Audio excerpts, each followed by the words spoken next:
तो हम लोग आज स्टार्ट कर रहे हैं इंडेक्स नंबर। इंडेक्स नंबर का मतलब क्या हुआ?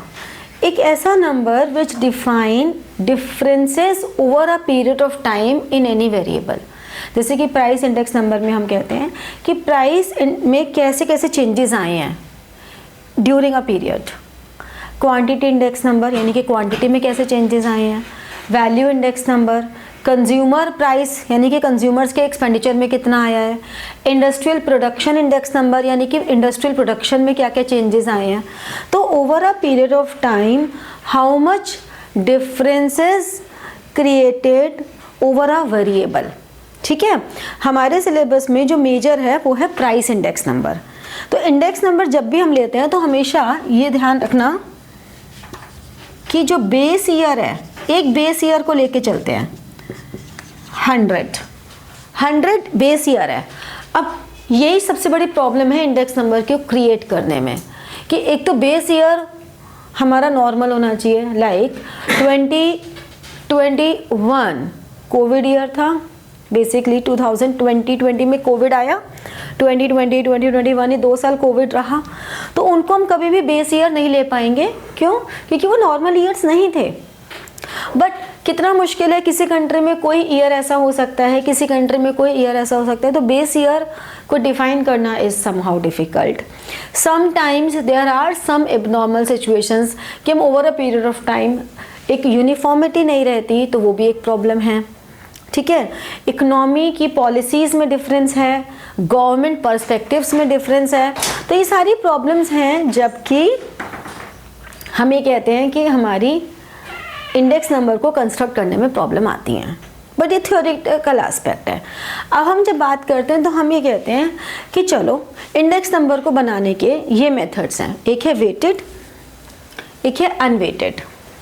ठीक है, 2 मेथड्स हैं, एक है वेटेड, एक है अनवेटेड। प्राइस इंडेक्स नंबर हो, वैल्यू इंडेक्स नंबर हो, क्वांटिटी इंडेक्स नंबर हो, सबके मेथड सेम ही चलते हैं, बट एप्लीकेशन थोड़ी थोड़ी डिफरेंट हो जाती है। हम लोग सिर्फ प्राइस इंडेक्स की बात करेंगे। तो इंडेक्स नंबर को लिखने का तरीका क्या होता है? जैसे प्राइस इंडेक्स है तो P01, प्राइस इंडेक्स को लिखने का तरीका है P01। P0 is price of base year, P1 is price of current year. इसी तरह से Q1 quantity of current year, Q0 quantity of base year. P01 का मतलब है 0 is the base year and 1 is the current year. ठीक है, P01 price index number. तो अगर हम सिंपल एग्रीगेटिव की बात करेंगे तो P01 is summation P1 summation P0 into 100। Simple, हमेशा बेस ईयर डिनोमिनेटर में रहता है। ऐसा क्यों होता है? तुम्हें मान लो ऐसे आया कि तुम्हारे 45 मार्क्स आए आउट ऑफ 50, तो परसेंटेज कैसे निकालोगे? जो बेस है किसके बेसिस पे आ रहे हैं? 45/50, यानी कि जिस पे भी आपको बेसिस पे निकालने हैं दैट इज ऑलवेज डिनोमिनेटर। तो हम क्या करेंगे? P0 जो भी हमारा बेस ईयर का है उसे डिनोमिनेटर में रखेंगे। तो फॉर्मूला लर्न करना इजी है आपके लिए कि बेस ईयर हमेशा नीचे आएगा। तो summation P1 upon P0 into 100। मतलब अगर हमारे पास कॉमोडिटी हैं A B C D, ये हमारे पास प्राइसेस हैं 2024 और 2025। ठीक है, प्राइसेस पर क्विंटल ये हमें दिया हुआ है। इसका प्राइस है 30, 50, 80, 100। यहाँ का है 50, 100, 100, 200।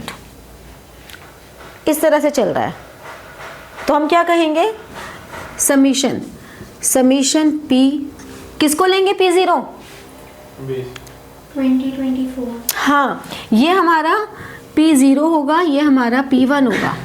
कुछ भी नहीं दिया हुआ तो हमेशा जो प्रीवियस ईयर होगा वो बेस ईयर होगा। तो इसको हमने लिया समीशन P0। तो ये टोटल कितना बन गया हमारे पास? 180, 230, 260। ये कितना बन गया? 450। तो हमने क्या कहा?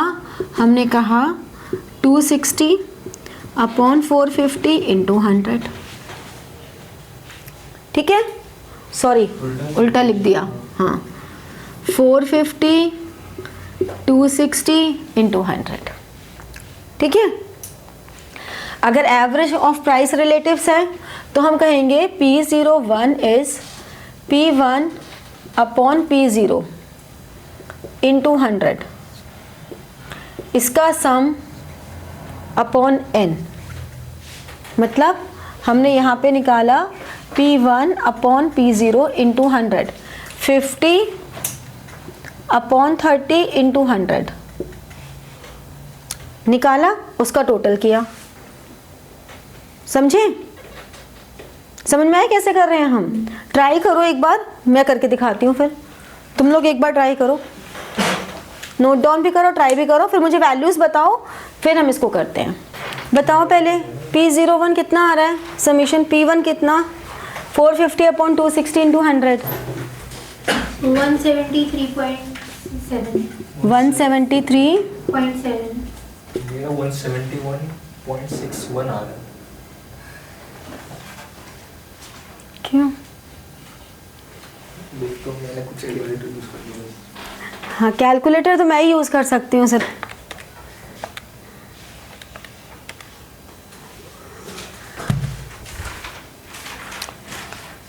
ये 173.7 ही आएगा। ठीक है, तो ये आंसर आ गया। अब इसका मतलब पता है क्या हुआ, 100 से इतना ऊपर, यानी कि हम ये कहेंगे as compare to 2024 to 2025 price level 73.7% increase हुआ है। अगर तुमको इसको एनालाइज करने को या इसकी इंटरप्रिटेशन पूछी जाए तो वी से दैट 73.7% इंक्रीज़ हुआ है। अगर फॉर एनी रीज़न हमारा आंसर 98% आता, परसेंट नहीं लगाते बेसिकली, हम 98 आता इंडेक्स नंबर, या तो हम ये कहते हैं कि 2% डिक्लाइन हुआ है। समझे? हम उसको 100 से कंपेयर करते हैं। अगर 100 से कम है तो वो डिक्लाइन हुआ है, 100 से ज़्यादा है तो वो इंक्रीज़ हुआ है। ठीक है, अब इसमें वैल्यूज़ क्या आई, 50 अपॉन 30 इंटू 100, 66.6।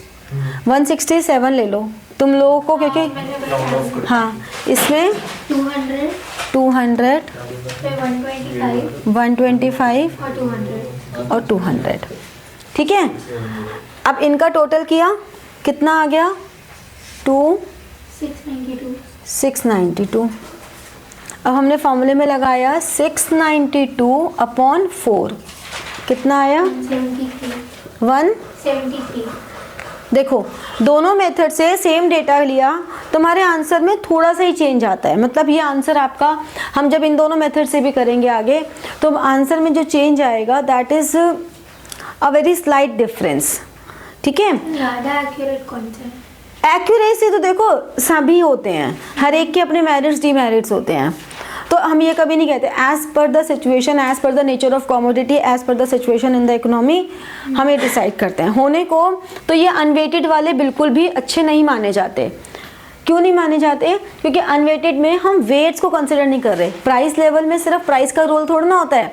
वो कहते हैं जब प्राइस इंडेक्स बना रहे हो तो क्वांटिटी का भी तो रोल होता है। तो जब वेटेड की हम बात करते हैं तो हम क्वांटिटी की बात करते हैं कि इसमें हम क्वांटिटी को भी इक्वल इम्पोर्टेंस दे रहे हैं, जबकि अनवेटेड में हम क्वांटिटी को कोई इम्पोर्टेंस नहीं दे रहे। तो ये इसका ड्रॉबैक है ही कि इसमें आप क्वांटिटी को कंसिडर ही नहीं कर रहे हो। समझ रहे हो? तो इसलिए दोनों के आंसर में ज़्यादा से ज़्यादा डिफरेंस आता तो 1-2 पॉइंट का डिफरेंस आता, मतलब 173 की जगह 172 हो जाता या 174 हो जाता, 5 हो जाता, नॉट मोर देन दैट। अगर कभी ऐसा आ जाए कि सेम क्वेश्चन में दोनों मेथड्स अप्लाई करने को आ जाए और दोनों के आंसर में बहुत ज़्यादा डिफरेंस आ रहा हो तो समझ लेना कोई एक तो गलत है ही। ठीक है, अब हम बात करते हैं वेटेड एग्रीगेटिव की। ये मोस्ट इम्पॉर्टेंट है, मोस्ट इम्पॉर्टेंट है। एग्जाम में मोस्ट ऑफ द टाइम यही पूछा जाता है। इसमें हमारे पास एक स्टैटिस्टिशियंस हुए हैं लास्पेयर्स जी ने क्या कहा, उन्होंने कहा कि हम बेस ईयर को बहुत इंपॉर्टेंस देते हैं।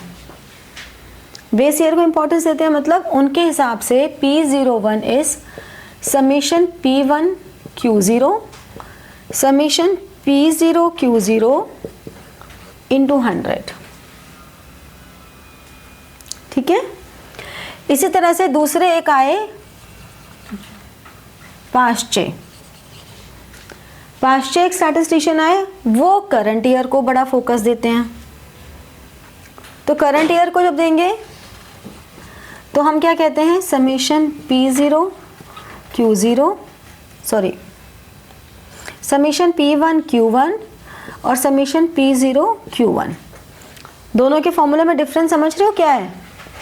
यहाँ पर हम प्राइस P1 P0 ले रहे हैं, यहाँ पे भी P1 P0 ले रहे हैं, लेकिन लास्ट पेयर्स ने करंट ईयर की क्वांटिटी को मल्टीप्लाई किया है, जबकि पाश्चे ने बेस सॉरी उल्टा लास्ट पेयर्स ने बेस ईयर की क्वांटिटी को फोकस किया है, जबकि पाश्चे ने करंट ईयर की क्वांटिटी को फोकस किया है। समझे? क्लियर हुआ? अब मैं करके दिखा दूं। ये नोट डाउन हो गया ना सारा? मिटा दूं?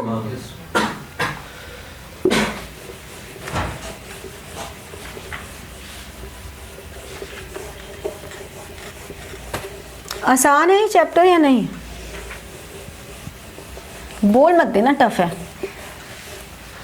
ना। इस चैप्टर को भी अगर टफ बोलोगे ना फिर तो 12th पढ़ ही नहीं पाओगे, है ना कृष्णा? सही कह रही हूँ ना? ये चैप्टर भी टफ लगेगा तो 12th कैसे करेंगे? पूछो उससे। अब देखो हमारे पास आइटम्स हैं, मान लो A B C D, prices 2024 2025। मान लो ये हमने कहा 3 5 8 10, ये हमने कहा 2 3 5 8 प्राइसेस हैं पर केजी। क्वांटिटी केजी में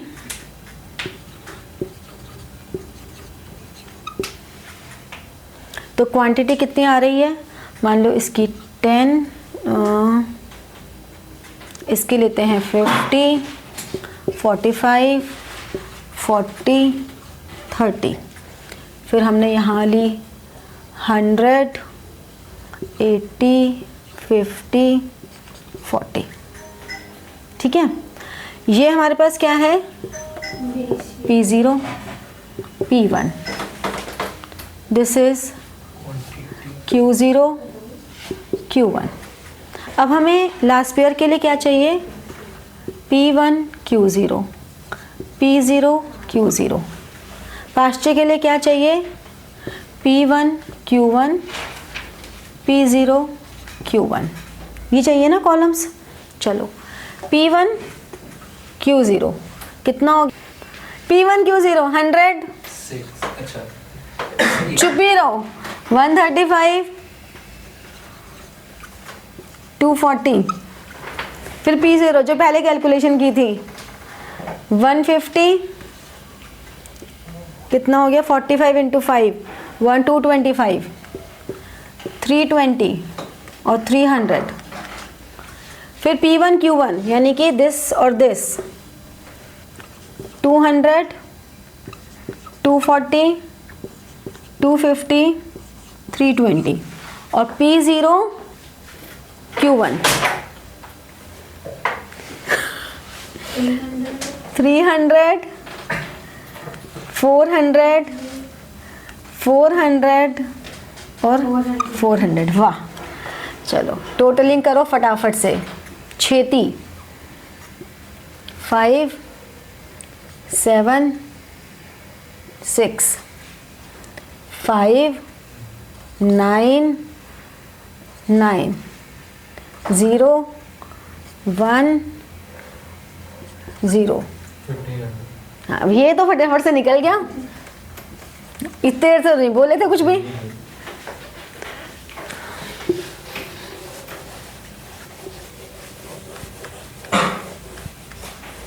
चलो लास्ट पेयर्स के हिसाब से समीशन P1 Q0 675 और P0 Q0 995 इंटू 100, और पास्चे के हिसाब से P1 Q1 1010 1500। चलो आंसर तो बताओ खटाखट, बता भाई। मैम थोड़ा मैथ्स कमजोर है मेरी, मैथ्स का स्टूडेंट है तू? तभी तो कमजोर है। अकाउंटेंसी का भी स्टूडेंट है? ये तो अकाउंटेंसी में भी करना आना चाहिए। आजकल तो ह्यूमैनिटीज़ वालों को भी ये नहीं कहा जा सकता है कि ये कैलकुलेशन नहीं आएंगे। आप सबको कॉम्पिटिटिव एग्जाम देना है, ये तो बेसिक मैथ्स है, हर बच्चे को आना ज़रूरी है, मल्टीप्लिकेशन ही तो है। तो ये तो कोई एक्सक्यूज़ ही नहीं है कि हम मैथ्स के स्टूडेंट हैं कि नहीं हैं। एवरी स्टूडेंट मस्ट नो, है ना? बताओ आंसर। तो लास्ट पेयर का आंसर आ गया 67.84, पास्चे का आ गया 67.33। इसका मतलब हम क्या कह सकते हैं कि प्राइस लेवल डाउन हुआ है काफ़ी ज़्यादा बाय बोथ द मेथड्स। दोनों के आंसर में देखो सिर्फ पॉइंट्स का डिफरेंस है, उसका 0.84 है, इसका 0.33 है, ज़्यादा डिफरेंस नहीं आया। ठीक है, समझ में आया? अच्छा, तो like, share and press the bell button for getting your notifications and comment. ठीक है, thank you.